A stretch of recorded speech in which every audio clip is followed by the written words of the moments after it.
A call, Paul Pogba. How's you use him best? We'll start off with you, Webby. Where do you play Paul Pogba? If you look at it, I think his best game for us this year was Everton away when he played the left of the free with Matic and Herrera. You know, I don't want him outside my box. I want him in the last third causing problems. So for me, he goes the left of the free. Obviously he can come back and tackle and join in, but for me, it should be no defensive responsibilities on him. You know, you can seek an open defences. He's proved that all year, and last year. So for me, he's got to go to the left of the free. That's where you'll get the best of Paul. That's where he played for Juventus all season when he was at his very best. And you saw it against Spurs. He cannot play in a two because he's not got the discipline to play in a two. Exactly. Yeah. I mean, I think it has to be a three. And I think we've got the players for it as well, though. I think that Matic and Herrera, you've got Herrera who's going to do a hell of a lot of running. Whether it's actually productive running is another story. But and then you've got Matic who's going to sit back in front of the back four and defend. So it gives Pogba sort of less pressure on him to do everything and maybe just enjoy his game a little bit more. One thing I've always thought there as well, I don't understand why they don't use him as Daley Blind in there. As a defensive, it might be too many left peggers, and that's why he's not tried it. But he played there for years. I just think about that. What you're saying, Blind. I thought he was a great player. I just think he got found out of a bit of pace at Bristol. Unfortunately, our manager seems if you have a bad game like that, he got hauled off. That he's not been in the squad since. And I do like him as a player. There was a lot of talk of him. Got to Barcelona. I think he'd fit in the Spanish league. The type of football they playing at the tempo. I think he'd be ideal. Maybe he might go to Barcelona or a decent Spanish team in the league. I'll be sorry to see him go, but you know what the manager's like. The thing is, I've slagged off Daley Blind there, but I purely mean that as a left back. Daley Blind as a left back, he can't, he shouldn't be playing there. I don't think. The legs for it. No, he don't have the legs for it, and a lot of the other attributes that you sort of think that he misses to play that position. Like you were saying, you wouldn't necessarily need a lot of that to play in defensive midfield. I just think with Blind as well, we had it to John O'Shea. He's a player at the club. What you need, he'll play you all different positions, you know what I mean? Blind will probably be half right in nets. He's one of those players like John O'Shea. I know he played in net at Spurs, but where did Shazy play for us? He played right wing, centre mid, left back, centre half, in nets, right back. And I think you need those players at the club, and Blind for me is one of those players, but obviously Mourinho, I don't think he fancies him now, and I think he could leave and it'd be some team in Barcelona who apparently strongly was looking at him.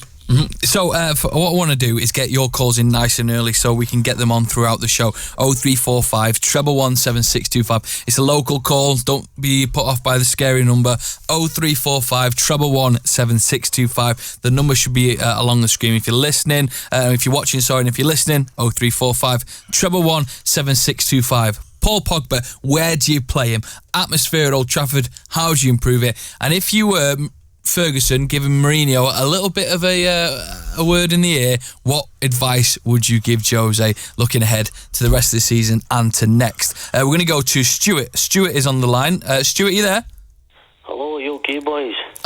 Stuart again. No. Lukaku. Stuart, with James is on the phone outside, so he didn't know you were a legend of last week's show. You'd want to talk about atmosphere. Yeah, I think there's a deeper issue with this because I think obviously when the Hillsborough disaster happened, I think Margaret Thatcher, in my opinion, she used it as a tool in a way to get rid of hooliganism out the sport because it was at its height in the 1980s, if you remember. Certainly racism on the terraces and hooliganism. And I think she had a vision, Margaret Thatcher, to turn football into a middle-class sport where it's almost, you've got to have money now to go to the game. If you've got 3 or 4 kids with you now, or even just a one kid with you, it's a very do now going to the football in terms of the kind of money that you've got to have to go and enjoy it. So I think it's become kind of almost pushing out the real fans and taking on somebody who's really, probably flying in from another country and taking that person's seat. You take John, the local lad, for instance, who works at Trafford Park and clocks off at 10 to 3 and goes to the game. If he gives up his season ticket, Manchester United Football Club, they're not really bothered about that because they know they'll have someone else who'll fill his seat, whether it's someone from wherever. And that goes for a lot of football clubs now. They're all going, certainly the big boys, whether it's Arsenal or yeah, so they're just sort of they're pushing the sort of the old fashioned fan out. Isn't that right, Webby? What do you think? I mean, how much was a ticket, Webby, back in the day? How old do you think he is? Well, no, he's been to a lot of games more than me. 2 and 8 when I started going. So what does that 2 and 8? Honestly, when I started going to the matches regularly, I found an all season ticket stub of like £1.50. You know, those were the days. Obviously, the tickets all you was paying in, and the caller's spot on. He's right. There's going to be a day in the future when I'm going to have to say to myself, listen, it's either a pair of shoes or you can go to the match, and that's what they want. They want, like the lad said, if somebody drops out, there's somebody there waiting to come in, and it's frightening. But we're lucky that obviously the season tickets have been froze for the last 6 years, which is a good thing. But like I said before, Joe, if every Premiership club lets the fans in for free this season, they will still be making a profit. This is it. Yeah. Look at Germany. I know we were talking before about the standing over there. They subsidise the games for the fans. You can go watch Bayern Munich for £15. Yeah. It's not as if they've not got money to buy players, so clubs can do it. Stuart, thank you very much. The first caller of the evening, Lukaku. Nice David is on the line, wants to talk about Paul Pogba. How would you play, David, from Wrexham? How would you play Paul Pogba in your Manchester United team? I'd play him just behind Lukaku, like a centre-attacking midfielder, and let him just have the ball and let him run free. Don't expect him to track back. Just let him rule the roost. Just let him do what he wants. So you'd have him because as he's wasted where he's playing. An out-and-out attacking midfielder. You don't think we'd miss that physicality in midfield? I think we've got Matic there, haven't we, as well, to cover there. But he's wasted where he is. I don't think he enjoys playing where Mourinho puts him, to be honest with you. I also think Paul got it spot on before. His best season at Juventus, he played on the left. And for me, if he plays on the left like he did at Everton, he caused a lot of trouble. And for me, he's got to start there every week. You do want him that little bit deeper, I think, though, because of his passing range. Yeah. You can spray them 40, 50 yard passes all day long, so I think you do need him that little bit deeper. And another body in the middle there frees him up to do what he wants. David, who sort of makes way in the squad for you then? If Pogba comes in and takes that role that you want him to take, who sort of is moved about or is benched for your United squad? It was a tough one, but it'd have to be Mata. Yeah, Mata. I was expecting Mata or Jesse Lingard. There's a very dramatic pause there. Feels like Who Wants to Be a Millionaire? It had to be Juan Mata. Juan Mata takes the back step, Webby? Absolutely. Juan Mata seems to get the curly finger all the time, you know. Well, when a player's if he's lucky. Who's going to be left out? Has he ever finished? I bet he's not finished that many games for us. I love to see the stats for how many games he's finished for us. I love Mato. You know what I mean? If we've got a player at the club who can open that door at a 0-0 on 80 minutes, he's your man. And for me, he has to start most of the games. He could even play in that midfield three. I think Mata's always going to be an easy target for managers because he's not the guy who's going to go and knock on the door and go, wait, why aren't I playing? He's too nice. Yeah, almost he is too nice for his own good. So in them situations, we'll take him off because he won't kick up a fuss. David, thank you very much for your call. Cheers nice for that. David. Make sure you do what David did and Stuart did. You gave us a call, 0345 111 7625. We've got 40 minutes left to get your calls in. Have a chat with us. Have a chat about all things United. Where did you play Paul Pogba? Also, how did you sort out the atmosphere at Old Trafford? And this next talking point. We are in a stage as Manchester United now where there are about 12 games left. The Premier League looks out of reach, but the thing is, we could sort of use that to our advantage by looking at how next season we make sure we win the Premier League. We use these 12 games as a sort of, not like a training session in a way, but a sort of educational way of performing to a standard that will get us top of the league come next year. Now, what I want to ask from you is if there is a certain tactic you'd like to see us play in the next 12 games, or is there a certain way you want to see us play to make sure that come next season, when the kick-off in August happens, United are on the front foot straight away and we're not playing catch-up to whoever's, unfortunately it's Man City at this time. Is there anything, guys, that you've seen in this current United squad? It can be a player you want to bring in, it can be a formation you want to play, which you'd see as an improvement to Manchester United? I think, I know. I'm just having to think of any that maybe people won't say, and I think that a player that's he's got a bit of criticism this season, and I don't understand why, because I do think he's improved us. Romelu Lukaku. I think the last few months of Zlatan last season, or his last few games, it showed the big weaknesses in his game. When he got that injury, to be fair. Yeah. And Lukaku, I think he's had a few games where people have criticised him because he's not necessarily been putting the ball in the back of the net, but the service to Lukaku hasn't been good enough. And luckily, we've got to the point now where we brought someone in, Alexis Sanchez.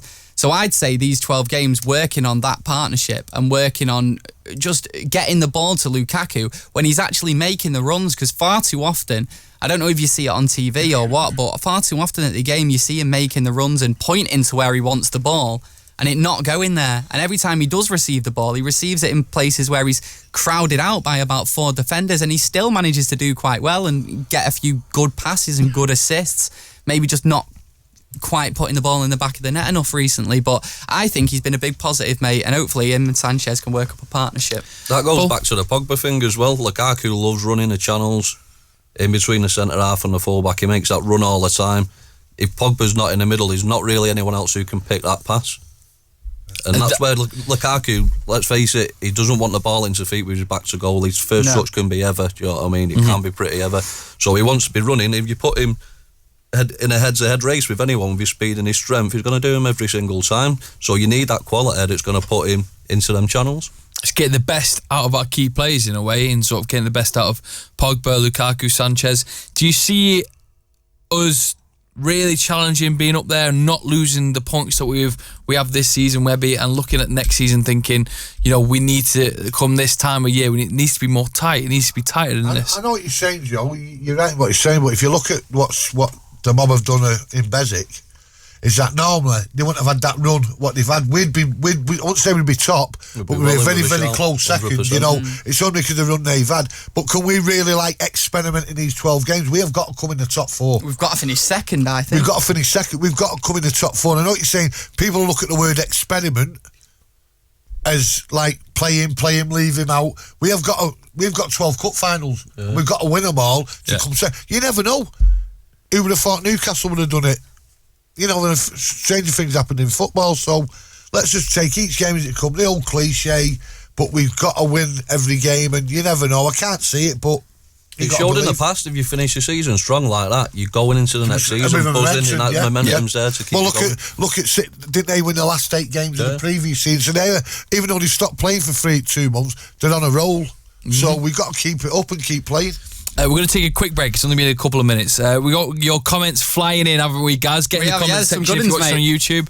What is it? What is it saying? So someone talking about Lingard, saying Lingard's a squad player for me. Pedro Romero's got an idea for getting Lukaku that service a little bit and helping out the midfield. He said Vidal in the summer. Vidal. That's a name that summer. We were supposed to get him 3 years ago. I mentioned that the other week. I think it's about Vidal's still a good player, but I think it's about 4 years too late. Yeah, you never know. So. You never know. No, you never know. Thank you very much for your comments. Keep them coming in. 40 minutes of the show left to go. We want to get your calls in as well. 0345 111 7625. The numbers along the bottom. Come on, have a chat with us. Have a chat about Paul Pogba, about how we change things so we are running for the league at this time, and also just a general chat. If there's anything to talk about as a United fan, get something off your chest. It's not all about Webby ranting. We want you to have a rant as well. 0345 111 7625. It's only a couple of minutes. We'll be back after this. The Excess.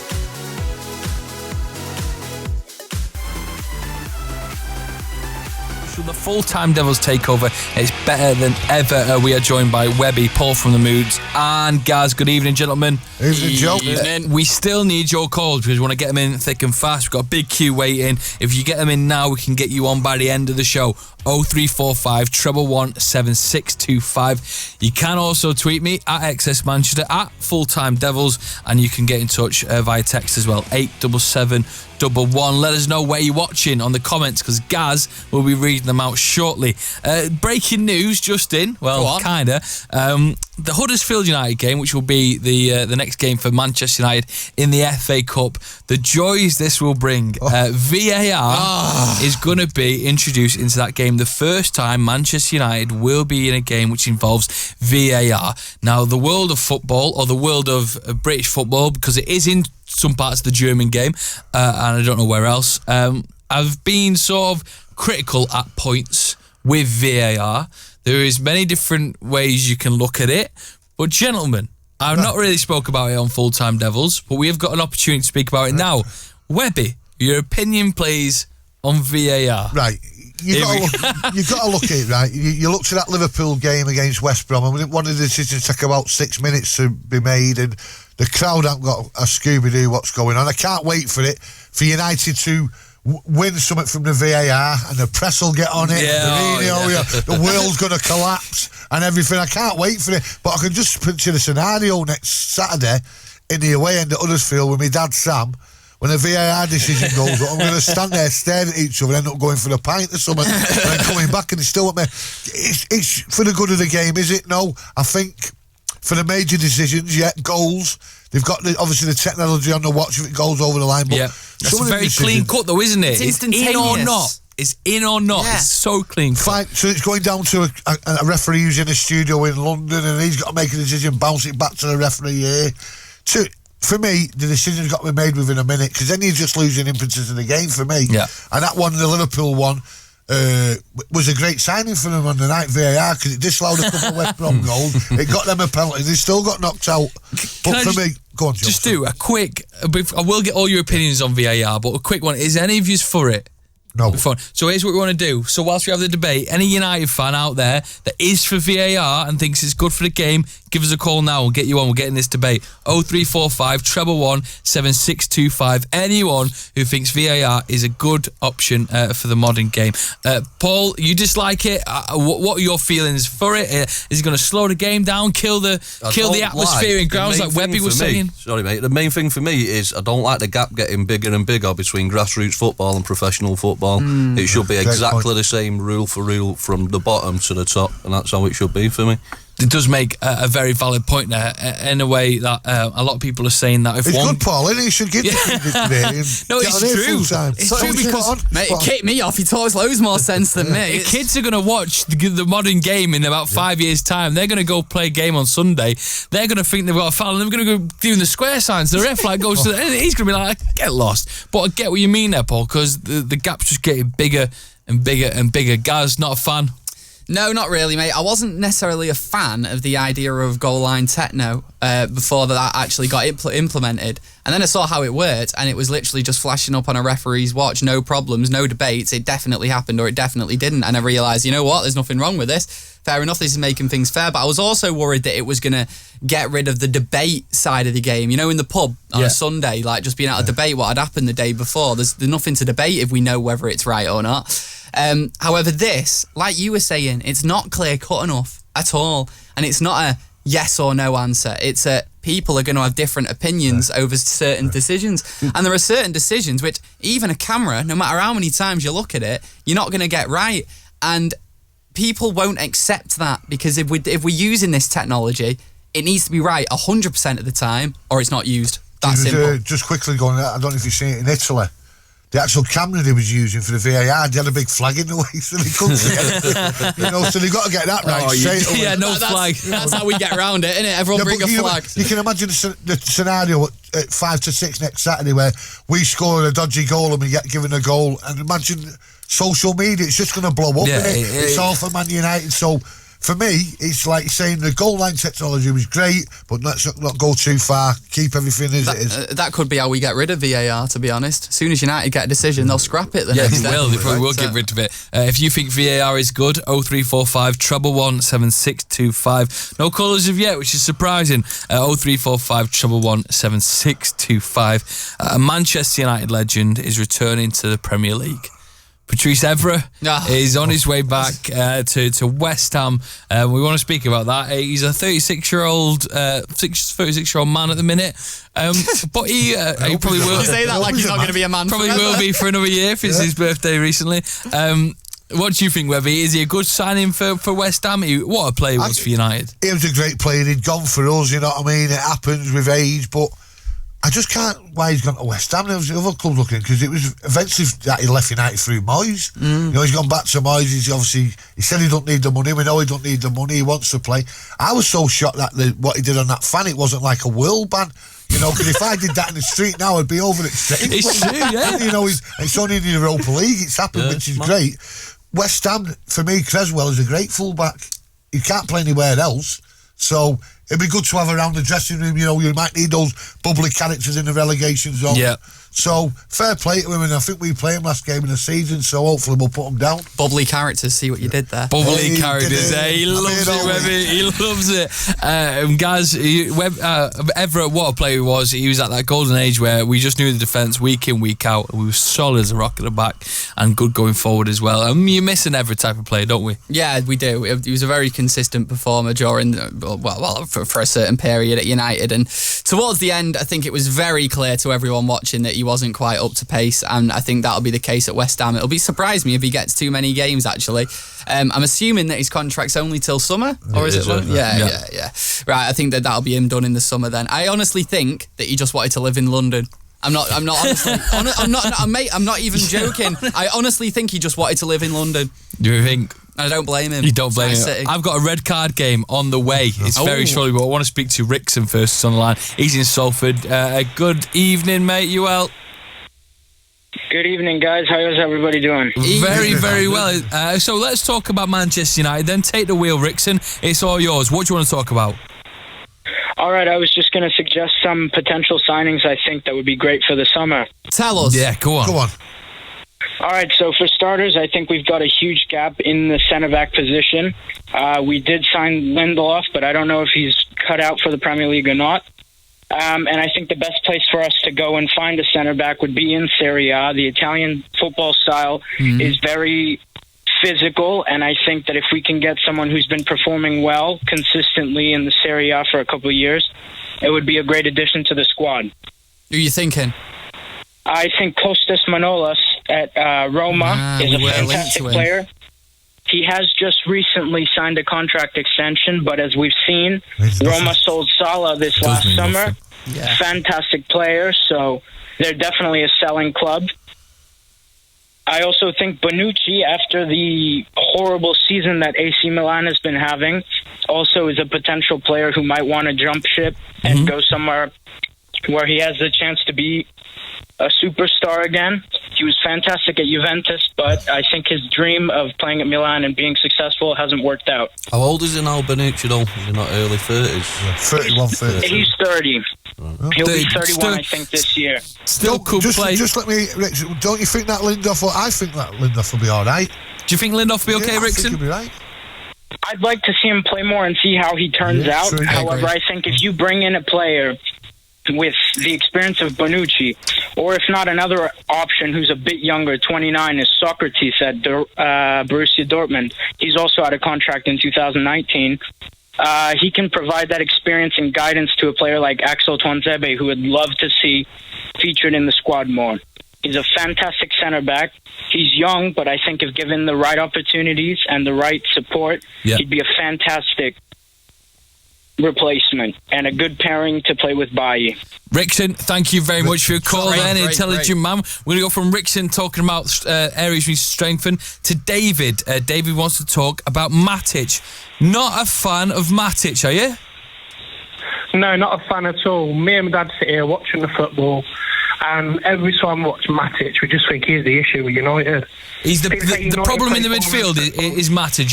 You don't think he's doing what he should be doing for Manchester United? No, not at all. He's not a Manchester United player. I understand what you say in the last maybe recent form. I agree that maybe he's been off a little bit. However, can I just ask you dead quick, did you rate Michael Carrick when Michael Carrick played for United? Yeah, not at first. Yeah. At first, I know, but he grew on me. And then I realised how good he was towards the end of his time. Probably the last 3 or 4 years of his career at United. I honestly think that it's a similar case with Matic, because it happens to me when I'm watching United where I'll watch them and I'll think, oh, Matic didn't do anything today. Where was he today? And then you watch it back and you just focus on what the actual player, that sort of deep lying midfielder, is actually doing. And you sort of think, hang on, he is. You kind of see what he's about, or is there specific things that Matic is doing which you hate? I think he slows the play down. He's very, very sideways. He's never looking to play the ball forward. I know that Webby. I think Webby's a legend. I think and you guys and the whole station really. Yes. I love the channel. Watch it every week. But I think we lack legs in the middle of the park.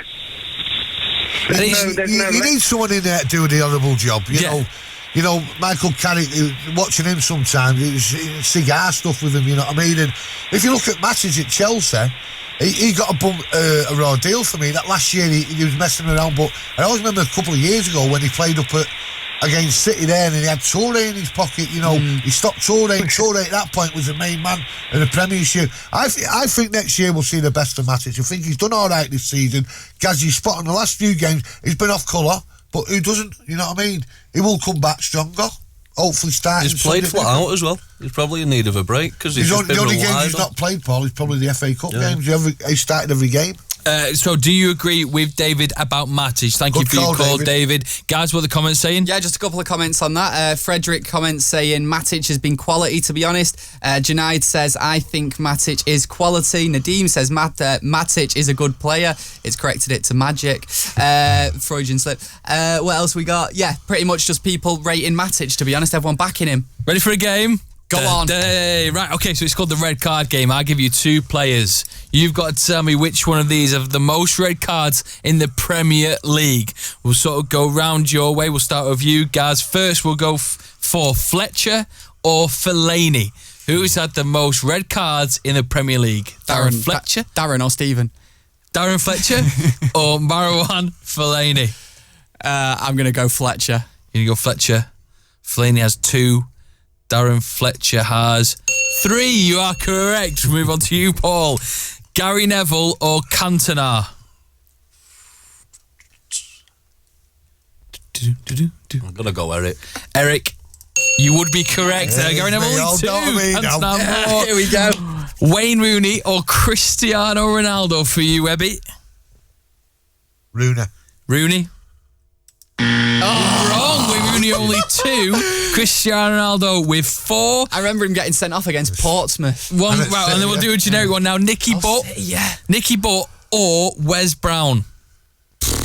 What are you going for? Sent off at Chelsea. I'll go Wes Brown. I'll go Wes. Right, if you two are saying Wes, I'll say Nicky Butt. Wes Brown only got sent off once. Nicky Butt 4 times. You're right, guys. You're correct. And then the final one: Vidic or Roy Keane?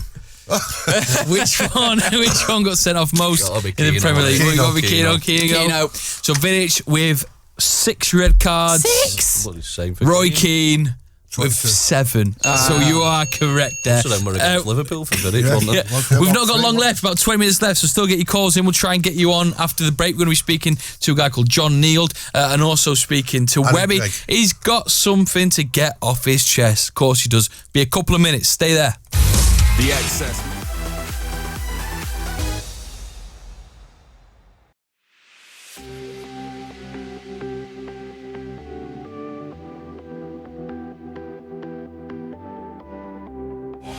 Evening, it's Full-Time Devils Takeover. Not long left here on Excess Manchester. I'm joined by guards Paul from the Moods and Webby. Good evening, gentlemen. Let's get to a story that's been doing the rounds, taken up by the internet and turned sour in a way that we don't appreciate here in Full-Time Devils, as our football players were doing a sound service. John is on the line. Good evening, John. You okay, mate? Yeah, good, thanks, Joe. Yourself? I'm very, very well. A long time no speak. John, we want to talk about what happened on Tuesday at the memorial service at Old Trafford. Now, can you explain your situation and what was happening outside the ground, and then we'll go into a bit more detail? Yeah, of course. Alex and I went down to... So Alex is your son, is he? Yeah, he is. Yeah, sorry. Yeah. I kind of forget. I know a lot of people do know him, but yeah. So Alex and I went down to watch the memorial service, pay our respects, and obviously after the end of the ceremonies, Alex had seen some of the players there and asked if he could go to the back of Stretford End to see if we could grab a picture with them. So obviously went round to Stretford End and along with David De Gea, Pogba and Mata wandered over. And obviously Alex has got a great relationship with Mata already, and he also loves Pogba, so we shouted them over. They both wandered over, and Alex is dabbing like crazy as he does. He loves to dab like a lot of the kids do. He does. I know he drives the lads mad on Full-Time Devils. I know Stephen Adam always have a bit of banter with him. It's banned on Full-Time Devils, no dabbing on Full-Time Devils. No, only Alex is allowed. Only Alex is allowed to do it. So it's quite good. And then obviously the photo of Pogba dabbing that Alex had sent to Adam and Stephen, a bit of tongue in cheek, got blown all out of proportion. So it was a bit upsetting when you first see that. So there was a picture of Pogba dabbing. Now he was dabbing with your son Alex as a sort of to put a smile on the lad's face, who's a big fan, and it got taken out of context and people called him disrespectful. When you saw them comments online, what was going through your head, John, and then what did you decide to do? Yeah, I was really upset. It was a friend of mine, Dave, who rang me up. He said, have you seen all the stuff on Twitter? And was oblivious to it at first. And the trouble is with the internet, it doesn't surprise with the stuff on there. It's very black and white. There's two extremes. You either love something or you hate it. There's never kind of any grey areas. So I was really upset. And I thought, Alex was in school, and I thought, the last thing I want to do is see him coming out and he knew that was the picture we'd taken. So I thought, the only thing I can do, I recorded it as well because he has his own little YouTube channel going on. He started this season. So I thought, you know what, I'll just put the full video out there and let people make their own minds up, you know what I mean? And thankfully Alex has had so much love and support. He's absolutely overwhelmed, bless him. It's just nice to see, really. So it's good. We'll put the record straight here on Full-Time Devils with you, John. Thank you very much for giving your time. The Pogba and Matt were doing a lovely thing, coming over to a young fan, giving him the picture he wanted and putting a smile on his face. John, thank you very much for calling up and putting the record straight. That is John there. Top man, John. And obviously his son Alex, big old United fan. And what smile he had on his face. Lovely dad. Lovely, top. Now, from a lovely story to a rant, Webby. You're going to go off on one in a minute. Yeah, you know what? Obviously, Saturday the game, we got the gift from United with a lovely badge, the programme and the book inside, and then I get home and I see on Twitter people on eBay, people are selling it. Absolutely disgusting. If you don't want it, give it back to someone who'll appreciate and keep it and look at it every day. And then obviously it goes to memorial service on Tuesday, and the memorial service is getting into another thing, and they're going for 30 or 40 quid. If you don't want them, don't bother coming. If you come to make money, just don't bother. It really upset me that, and I've seen one being sold today for 400 quid. It's absolute disgraceful. The people are coming to make money. Come and pay your respects like I did a lot of United fans. I give mine to my mother. She's absolutely buzzing. She was at the 68 Cup final. She doesn't go anymore now. She's not been too well. But it made her night, and then people are selling them. Rant over. If you don't like it, unlucky. We're going to be speaking about Harry Gregg after we take our final call of the night. His name is Bill. Good evening, Bill. Good evening. Bill, you want to talk about the rest of the season? What would you do if you were in charge of Manchester United? The rest of the season, I would have brought back Axel Tuanzebe and young Fosu Mensah, and I would have had them both playing. I think Axel Tuanzebe is ready to go in the first team. I don't think we need to be thinking about buying MD in. I did wonder about is it Umtiti for Barcelona because he's got a small buyout clause. But I would rather see Tuanzebe getting a game. My worry is that Fosu Mensah is not going to get into midfield, that he's going to be kept as a right back the way Mourinho seems to want them to play. I'm hoping that that's only a temporary measure so that he gets a bit more understanding of the game and then moving forward to midfield. But I think his power and pace would be very, very good alongside Matic in midfield and Pogba if they play a three-man midfield. Problem then is again a right back. That was all really. It was more for next season. So what you're trying to say is we've got the players in the lockup in the youth team that can do the job that we are looking for, and I think he's perfectly right. With a select few, there's certain ones are ready to go now, I think, and some that are on their way to going, like the young lad that almost scored in his the other day there. I can't remember his name. Gomez, he was fantastic coming up, but I just don't think he's quite ready yet, strength-wise. Tricks and pace and ability, yes. I just don't think he's got the power in his body yet to compete with a man's game. Yeah, that's true. Bill, thank you for your call. Webby, you agree with Bill? Yeah, obviously got some great kids coming up. I watched the under-19s last night. We had a great victory away in Belgrade. Got through to the next round, 1-2-0. Got absolutely kicked to death. The referee was unbelievable.